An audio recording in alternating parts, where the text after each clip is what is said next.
আসসালামু আলাইকুম প্রিয় শিক্ষার্থী বন্ধুরা, সবাই কেমন আছো? আশা করছি ভালো আছো।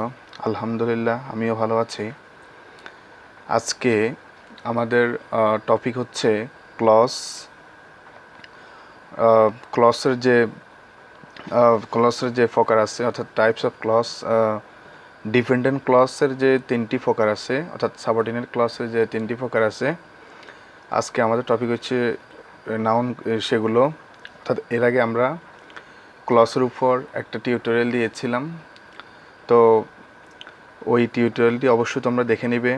আজকে হচ্ছে আমাদের ডিপেন্ডেন্ট ক্লজ কিংবা সাবঅর্ডিনেট ক্লজকে যে তিন ভাগে ভাগ করা হয়েছে সেই তিনটি প্রকার নিয়ে আলোচনা, ঠিক আছে?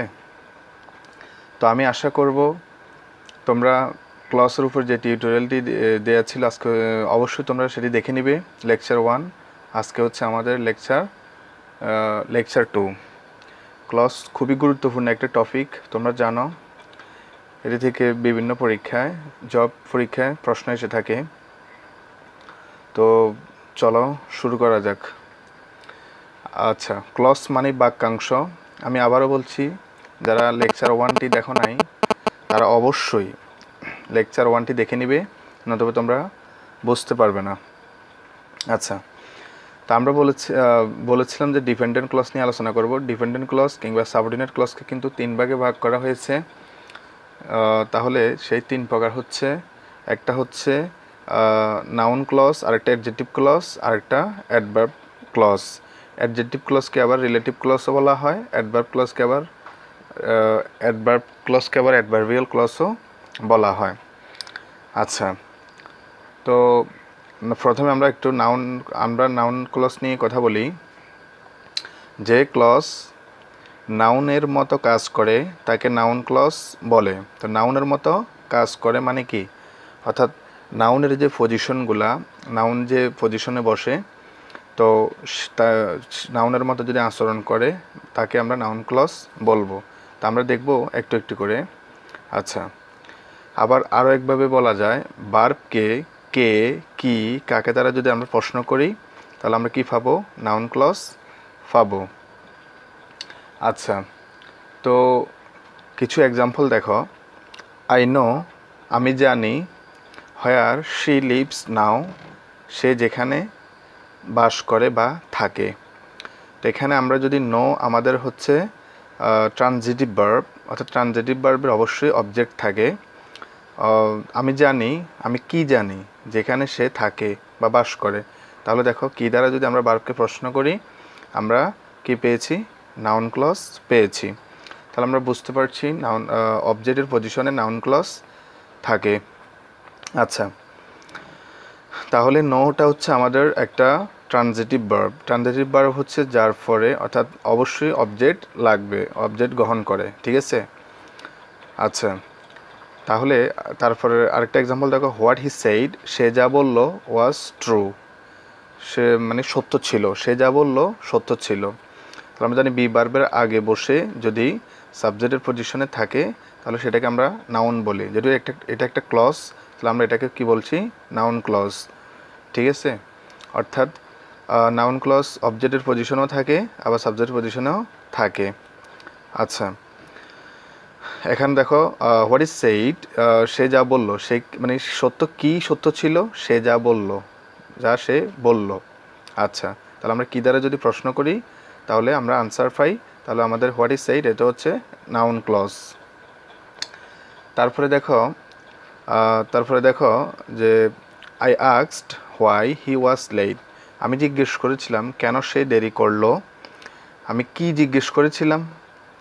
কেন সে দেরি করলো। দেখো, তাহলে আমরা খুব সহজে আনসারটা পেয়ে গেছি। আস্কড যে ভার্ব আছে, আমরা যদি এটাকে কি দ্বারা প্রশ্ন করি, আনসারটা পেয়ে গেছি। তাহলে এটা হচ্ছে আমাদের নাউন ক্লজ। আচ্ছা, তো কিছু ট্রিক্স দেখো। ট্রানজিটিভ ভার্বের পরে যদি অবজেক্ট থাকে, ট্রানজিটিভ ভার্বের পরে অবজেক্ট অবশ্যই থাকবে, তাহলে সেটাকে আমরা কি বলবো?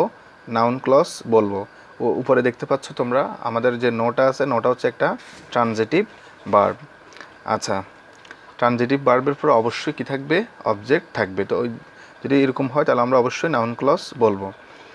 আন্ডারলাইনকৃত অংশটি ইট দ্বারা রিপ্লেস করা গেলে এবং যুক্তিসঙ্গত অর্থ হয় তবে তা নাউন ক্লজ হবে। যেমনটা দেখো, আই নো, এই যে আন্ডারলাইন অংশটুকু যদি আমরা ইট দ্বারা রিপ্লেস করি, আমরা যদি এটাকে ইট, এই আন্ডারলাইনের অংশে যদি আমরা ইট বসাই, যদি এর অর্থটা যুক্তিসঙ্গত হয় তাহলে আমরা এটাকে নাউন ক্লজ বলতে পারি। আই নো ইট, আমি এটা জানি। দেখো তো এখানে কোনো অর্থ বিকৃত হয়েছে কি না? তো আশা এই ওইরকম কোনো মানে সমস্যা হয় নাই, তাহলে এটা এই ক্লজটি হচ্ছে নাউন ক্লজ, এভাবেও বলা যায়।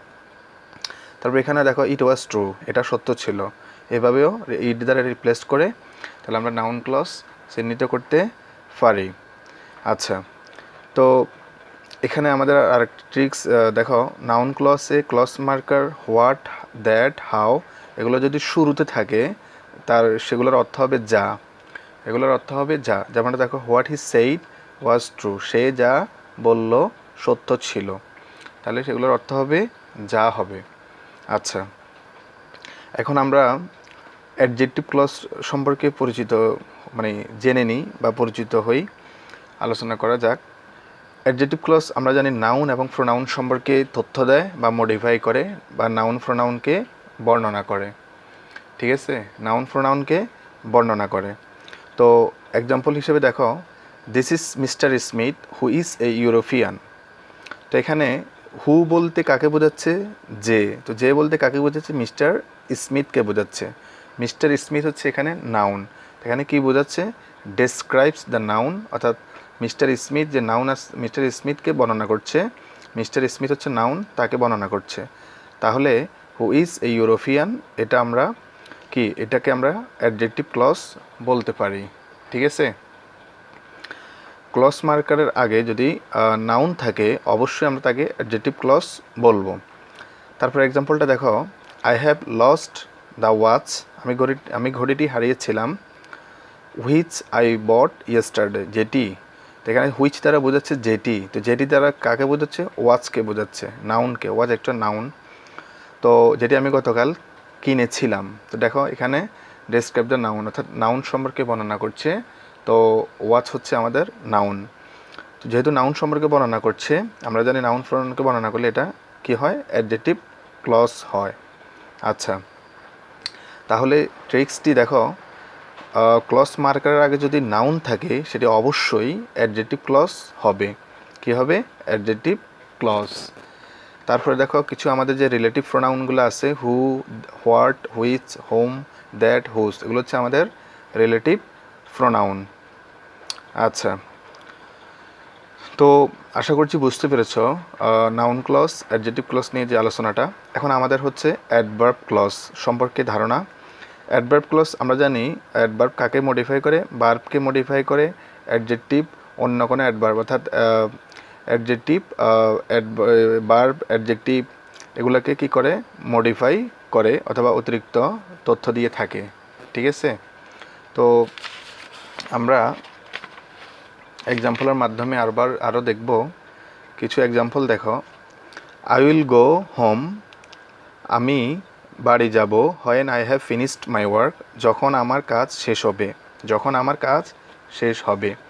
তো এখানে প্রশ্ন করো তো এখানে দেখো আরেকটা কথা হচ্ছে যে এই গো শব্দটা হচ্ছে আমাদের ইনট্রানজিটিভ ভার্ব। ঠিক আছে, তো আমরা যদি বলি আই উইল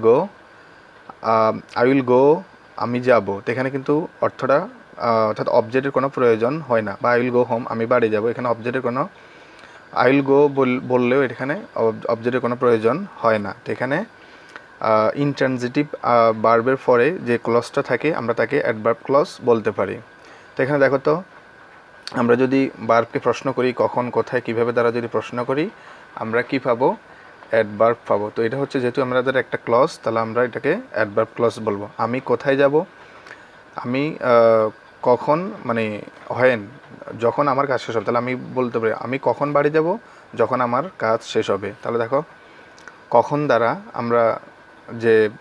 দ্বারা আমরা এটাকে মানে প্রশ্ন করার কারণে আমরা যে আনসারটা পেয়েছি সেটা হচ্ছে আমাদের অ্যাডভার্ব ক্লজ।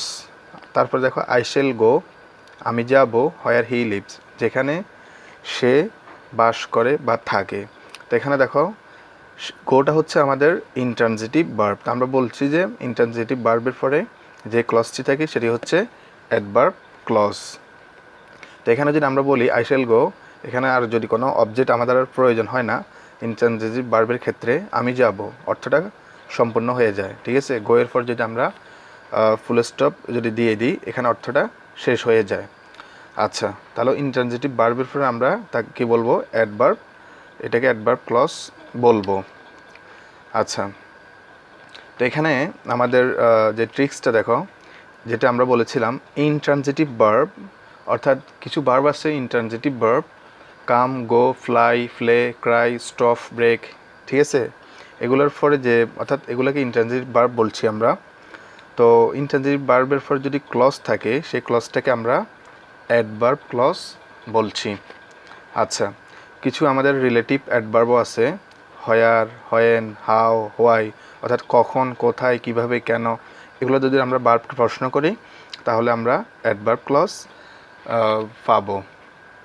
আচ্ছা, কিছু গুরুত্বপূর্ণ সাবঅর্ডিনেট কনজাংশন দ্বারা যুক্ত থাকলেই অ্যাডভার্ব ক্লজ হয়ে থাকে, সেগুলো নিম্নে বর্ণনা করা হলো। তো এগুলো তোমরা অবশ্যই দেখে নিবে, এগুলা খুবই গুরুত্বপূর্ণ। তোমরা যদি এগুলো দেখে রাখো তাহলে তোমরা খুব সহজেই কোনটা কোন ক্লজ চিহ্নিত করতে পারবে। অর্থাৎ দেখো however, how, as though, as if, এগুলো হচ্ছে adverb clause of manner. When, where, where, এগুলো হচ্ছে হোয়ার এভার, এগুলো হচ্ছে কি clause, adverbial clause of place. তারপর এটা হচ্ছে অ্যাডভার্বিয়াল ক্লজ অফ টাইম। তারপর হচ্ছে since, as though, that, because, in order, that, এগুলো হচ্ছে রিজন। তারপর হচ্ছে অ্যাডভার্বিয়াল ক্লজ অফ পারপোজ। এইভাবে তোমরা, তারপর হচ্ছে অ্যাডভার্বিয়াল ক্লজ অফ কন্ডিশন। অর্থাৎ এগুলো যদি তোমরা দেখে রাখো, তোমরা জাস্ট এগুলো যদি কোনো একটা সেন্টেন্সে থাকে তার আগে যদি নাউন না থাকে তাহলে আমরা কি বলবো? অ্যাডভার্বিয়াল ক্লজ বলবো। আর যদি আমাদেরকে এরকম আমরা যদি মুখস্থ রাখি যে এগুলো থাকলে ক্লজ অফ ম্যানার, এগুলো থাকলে ক্লজ অফ প্লেস, তাহলে আমাদের জন্য আরও সুবিধা হবে। জব পরীক্ষা যদি এভাবে প্রশ্ন করে তাহলে আমরা খুব সহজেই কোনটা কোন ক্লজ আমরা খুব সহজেই আনসার দিতে পারবো। তো আমাদেরকে এগুলো একটু কষ্ট করে মুখস্থ রাখতে হবে যে এই after, before, till, until, while, when ever, when, এগুলো হচ্ছে ক্লজ অফ টাইম। এভাবে আমাদেরকে একটু মুখস্থ রাখলেই আমরা কোনটা কোন ক্লজ আমরা খুব সহজেই চিহ্নিত করতে পারবো। তো আশা করছি বুঝতে পেরেছো। আজকে আমাদের আলোচনা এতটুকুই ছিল যে সাবঅর্ডিনেট ক্লজ কিংবা ডিফিনিট ক্লজকে যে 3 ভাগে ভাগ করা হয়েছে, আমরা সেগুলো নিয়ে আলোচনা করার চেষ্টা করেছি। আশা করছি বুঝতে পেরেছো। তো যদি বুঝতে পেরে থাকো আমার চ্যানেলটি সাবস্ক্রাইব করবে, পাশে থাকা বেল আইকনটি সাবস্ক্রাইব করবে, যাতে করে পরবর্তীতে নতুন কোনো টিউটোরিয়াল তোমাদের যদি আমরা টিউটোরিয়াল নিয়ে দেই যাতে তোমরা নোটিফিকেশন পেতে পারো। তো আজকে এই পর্যন্ত, ভালো থাকবে সবাই, আল্লাহ হাফেজ।